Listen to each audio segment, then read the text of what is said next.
Al, let me talk to you as a former brain scientist. If I look at the data, I come to one of two conclusions.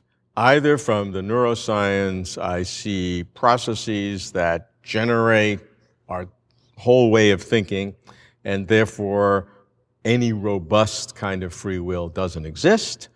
Or if I'm going to get there, which I internally feel I need to get a real free will, I'm going to need something really special.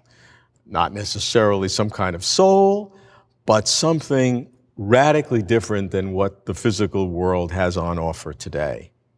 You don't agree with that, why? I'll tell you why I don't agree, but it's really a simple reason. I think you and I disagree about what the expression free will means. So what you mean by it, and I'm sure it is what you mean by it, requires something really special that we don't have evidence for in the physical world. But what I mean by free will doesn't require that. So now there's a Where do we differ? Where's that yeah, range? we'll get there. So there's a question, well, if we disagree, why do we believe what we believe, and might one of us be closer to the truth than the other one? This is actually a question I've not only written about in a philosophical way, but in a kind of psychological way, where I try to figure out what ordinary people mean by free will, just by telling them simple stories and asking whether the main character in the story, had free will at a certain time. So let me tell you one of the stories, and I'll tell you what lay folks say about it, and we'll see if it budges your expectations for free will down a bit. It might not, but it might.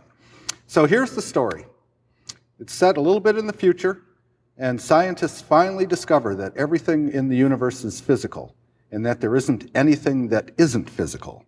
So no immaterial souls, nothing like that. They also discover that all decisions are brain processes, and that they're all caused by other brain processes. And then the rest of the story is this. There's a guy named John Jones who is walking down the street, sees a $20 bill fall out of the pocket of the person in front of him. He thinks, hey, shall I keep it or return it? He decides to keep it, and I ask people, did he have free will when he made that decision? And 73% of people, lay people, say yes. They don't have a problem with it. I do a control study where there's invasive manipulation, and I ask people, did he have free will? And the answer goes way down.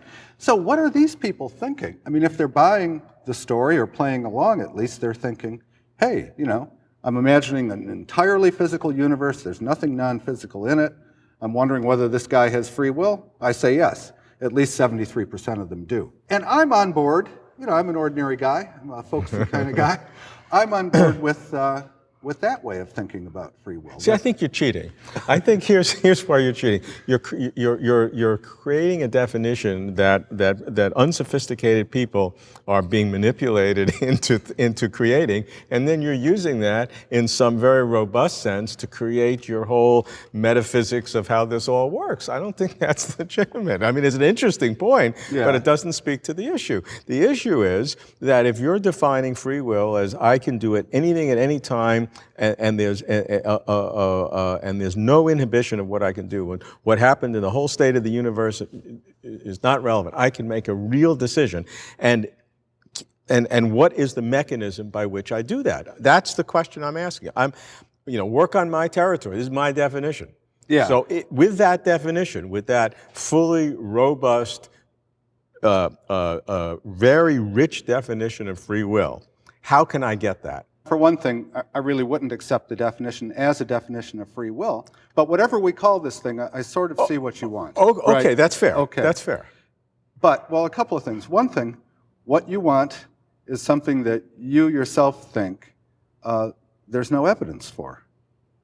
That is what you're requiring for free will. There's no mechanism by which I can see that can occur within the physical world. Correct. Right. Now, do you think of free will as something that involves a person being influenced by things in his environment, or is he just totally free of influence too? You can be influenced, but at any time you have the real possibility of making a different choice. Oh, okay, now I can give you that, but with physical mechanisms. So now what we have is indeterministic processes in the brain. That is, we have processes the laws that are governed by laws that are only probabilistic rather than exceptionless. So we have then different ways a process could turn out, not depending on differences in the past, just in a way owing this to is good. Yeah. This is good. Now but are those something that I control, whatever this agent I is? Is that something I control, or is that something that's impinging upon me as a randomness? Okay, now here I think it really does get interesting. And I think we shouldn't look for free will in little time slices of the universe, at a moment. But let's suppose you don't control the entire process that's going to result in your making a certain decision.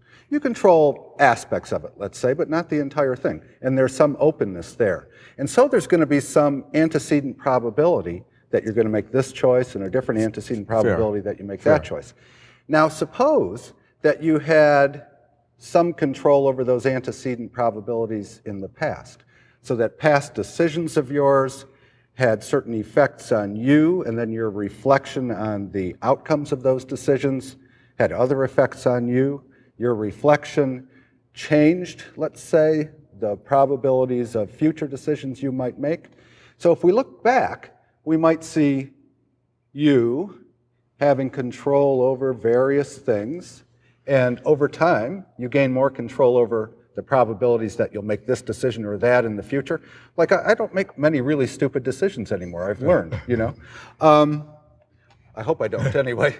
And so maybe you've got enough control then, if we think of you over time, to count as free, even if you don't have absolute control over everything relevant that's going on in you at the moment of choice. Now, what you might want is absolute control. Even absolute control over the probability of your making this decision or that.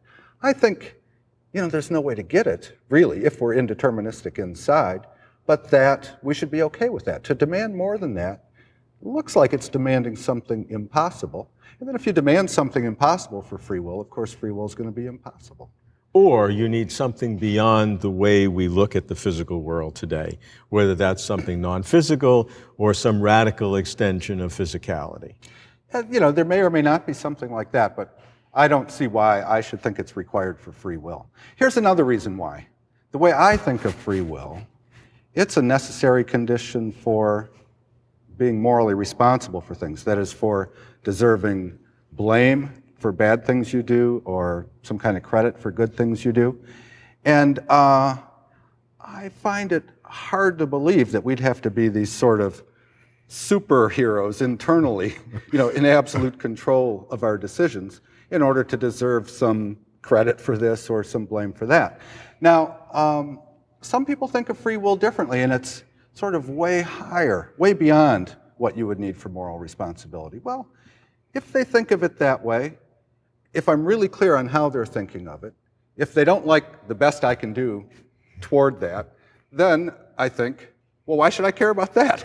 To me, it sounds, absurd.